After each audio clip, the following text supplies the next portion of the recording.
You own a sailboat that could survive a hurricane. Thick fiberglass, solid engineering, built to last a lifetime. You own a tank.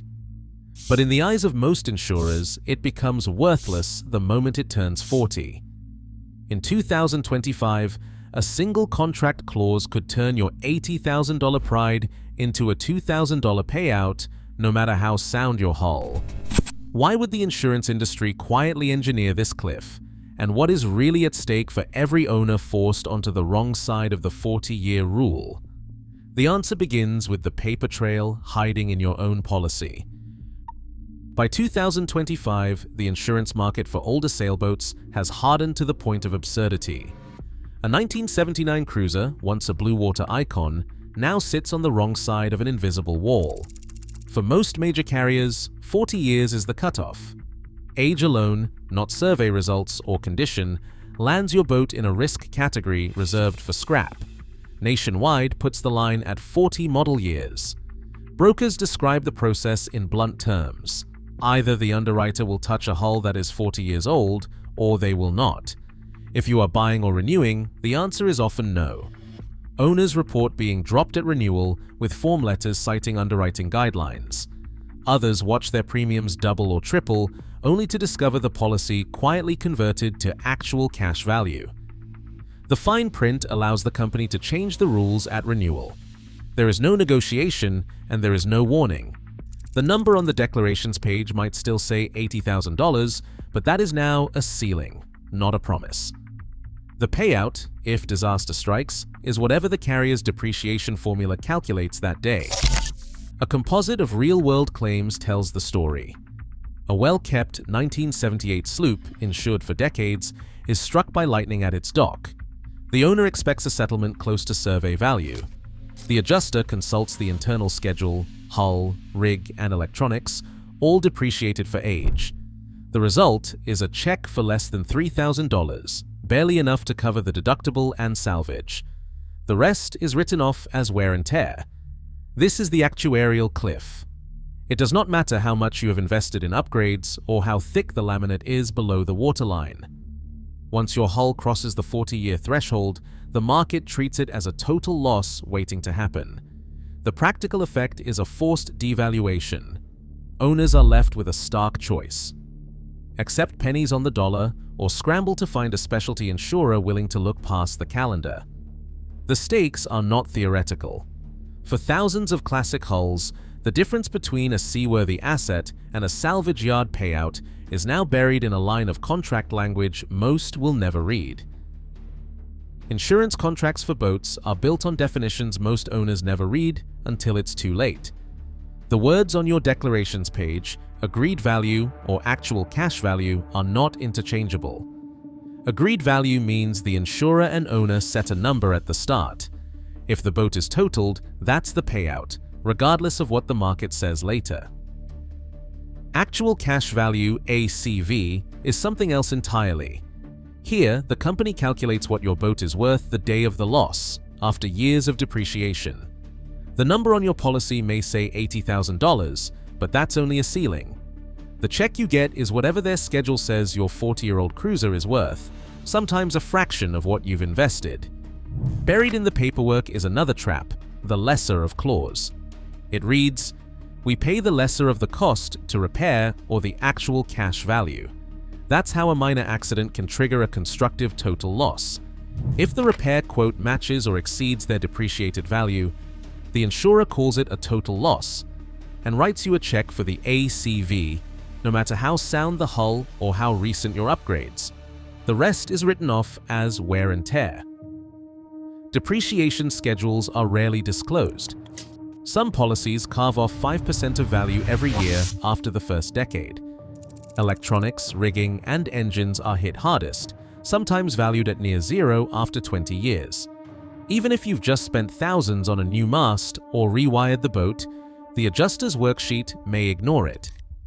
The payout is whatever the book says, not what the boat is worth to you or even to a buyer on the open market. This isn't just theory. Owners are blindsided every season. They open the renewal packet, see the same limit printed, and assume nothing has changed. But the fine print now says ACV, or we may apply depreciation. The insurer reserves the right to change terms at renewal, and they do. Tonight, find your policy, paper, or PDF and search for these phrases: actual cash value, depreciation, lesser of, and constructive total loss. Highlight anything that lets the company revalue your boat or change terms without your sign-off. If you find those words, you're not holding a contract for replacement cost. You're holding a ticket to the actuarial cliff. Fiberglass was sold to a generation of sailors as the miracle material, rot-proof, immune to rust, and nearly maintenance-free. 40 years later, the chemistry has not changed. The hull of a 1978 cruiser, if built to class standards and kept from abuse, is still a sandwich of glass fibers and polyester resin, nearly as tough as the day it left the mold. Lab tests on decades-old laminate samples show only modest loss of strength, 10 to 30% after years afloat, and often less if the boat was built with a heavy hand. The truth is, most builders in the 1970s and the early 1980s did not trust this new material to the limits. They measured with calipers, not spreadsheets. Hulls were laid up 2 or 3 times thicker than today's minimums, sometimes over 1 inch of solid glass at the turn of the bilge. Builders like Sparkman and Stevens, Hans Christian and Tartan published scantlings, hull thicknesses so generous that surveyors still marvel at them today. Even after decades of service, a solid glass hull from this era may have more reserve strength than a modern production boat fresh off the line. Aging in fiberglass is not like steel or wood. There is no worm, no rot, no silent electrolysis eating away from the inside. Osmotic blisters, the pox of old gel coat, are mostly a cosmetic nuisance unless ignored for years. The glass fibers themselves do not fatigue or decay in normal use.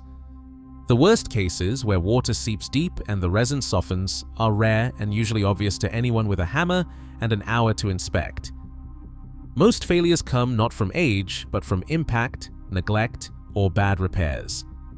Insurance tables treat every year as a deduction, as if time alone erodes strength.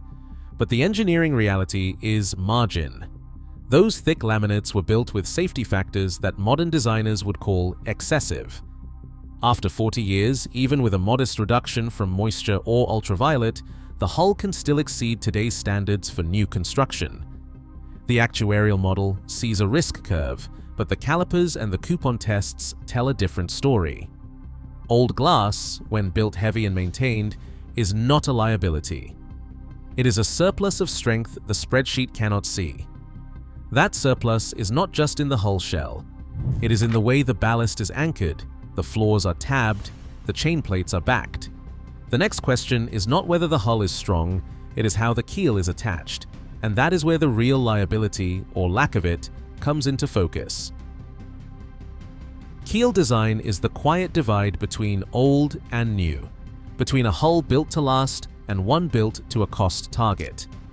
On a blue water cruiser from the 1970s, the ballast is locked inside a thick, solid glass keel cavity.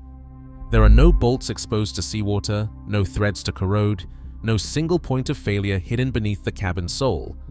The entire load of the ballast passes through a massive, continuous structure, laminate, floors, and tabbing bonded as one.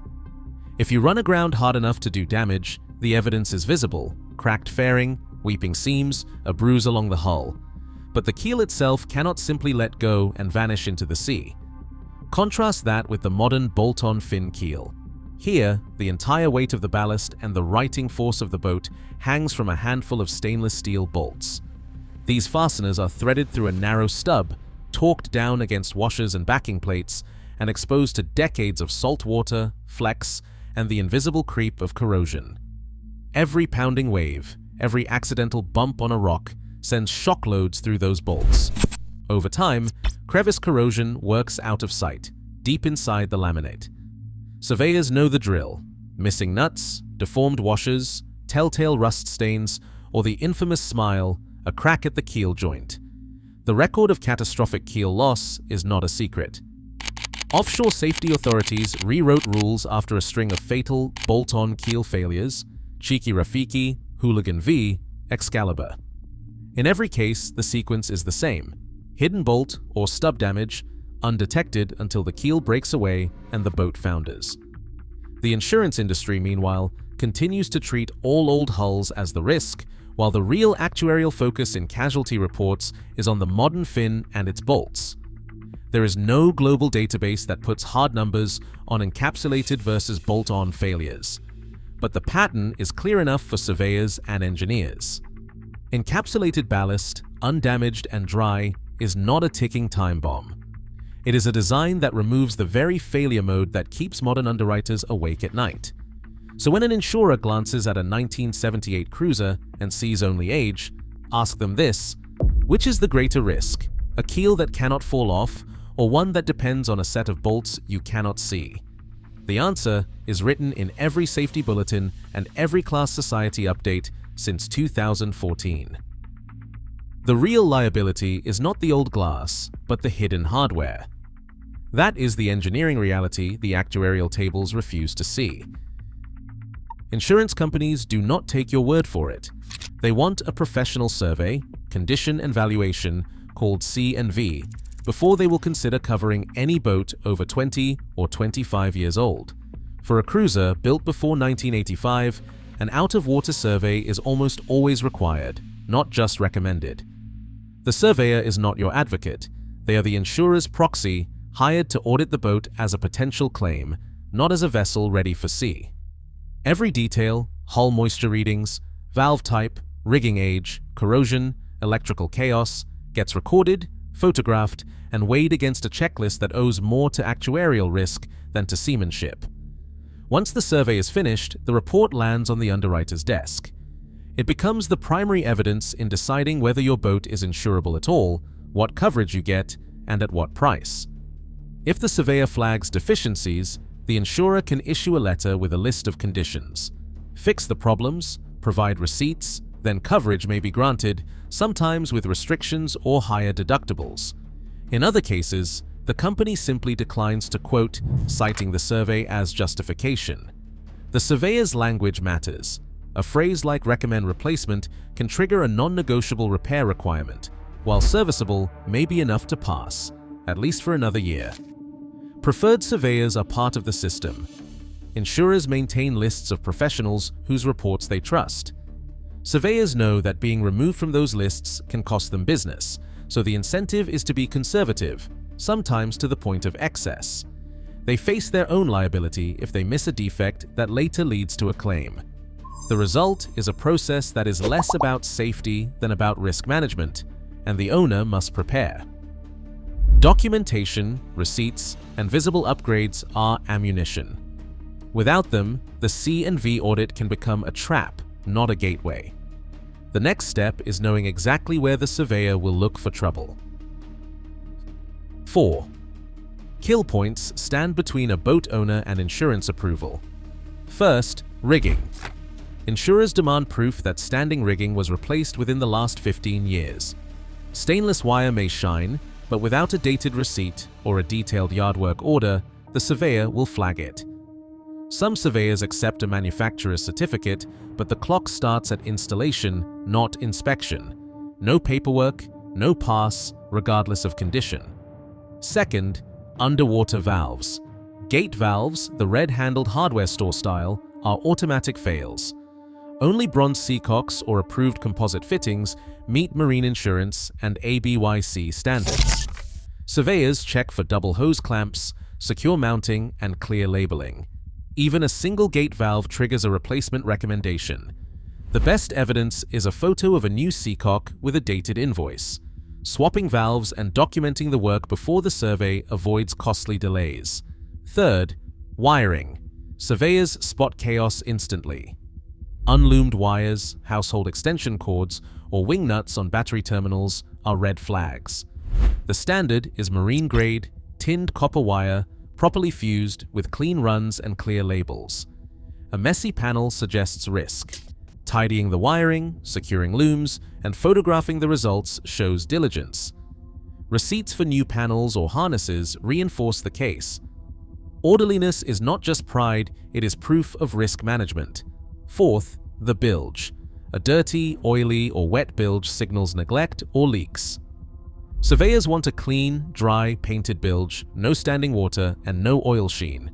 Fix leaks, degrease, and repaint. Before and after photos matter. A spotless bilge reassures underwriters that problems are not hidden below deck. These 4 fixes carry the most weight. Address them before the surveyor arrives and assemble proof, receipts, photos, work orders. This is not about impressing anyone. It is about removing ammunition from the insurer's hands. Proper documentation often decides whether coverage is granted or denied. In this process, preparation is everything. When the insurance market slams the door on hull coverage, there is still a way to keep your slip and your nerve. Nearly every marina contract demands protection against what you might do to others, not what happens to your own boat. That is liability, also called protection and indemnity. In the United States, most marinas require between $300,000 and $1 million in liability coverage. In Canada, $2 million is now the standard. The hull itself does not matter to the marina. They want to know you will not leave them on the hook if you drag anchor, crunch the dock, or take out a neighbor's bow pulpit in a storm. For a 35 to 40-foot older cruiser, a liability-only policy usually runs between $150 and $500 a year in the United States and $250 to $800 in Canada, depending on the limit, your location, and your claims record. Compare that to full coverage, which can easily hit $1,200 or more once your boat turns 40 years old. The difference, often $700, $900, sometimes over $1,000 a year, stays in your pocket. That is money you can park in a dedicated account, earmarked for repairs or emergencies. 5 years in, you have a reserve that rivals the payout you would get from an actual cash value policy after depreciation and deductibles. That is real savings. The logic is simple. If your boat is a 40-year-old overbuilt tank, you are not worried about cosmetic bumps or a scratched hull. You are betting on your own maintenance and on the physics of heavy laminate. You are accepting that if lightning strikes or you ground the boat hard, you will be the one making the decision to fix, walk, or rebuild, not an adjuster with a spreadsheet. You are not gambling the house. You are choosing to self-insure the part the underwriters have already written off. The one rule you cannot bend is this. Meet your marina's liability number. Read your slip agreement. Make sure your policy certificate lists the marina as additional insured and that the limit matches or exceeds what is on the contract. Beyond that, the rest is your call. If the only hull coverage on offer is actual cash value with a payout that would not buy a used outboard, there is no shame in dropping it. You keep your slip, protect your neighbors, and put the savings to work for your own boat, not the insurer's bottom line. Today, insurance contracts quietly erase decades of craftsmanship with a single clause. As more underwriters default to age-based rules, thousands of seaworthy hulls become worthless on paper, but not in reality. The value of a boat is built, not stamped. Bureaucracy cannot measure integrity, and it never will. Let the accountants chase numbers. You know what is under your feet. Share your thoughts below if you have faced this storm.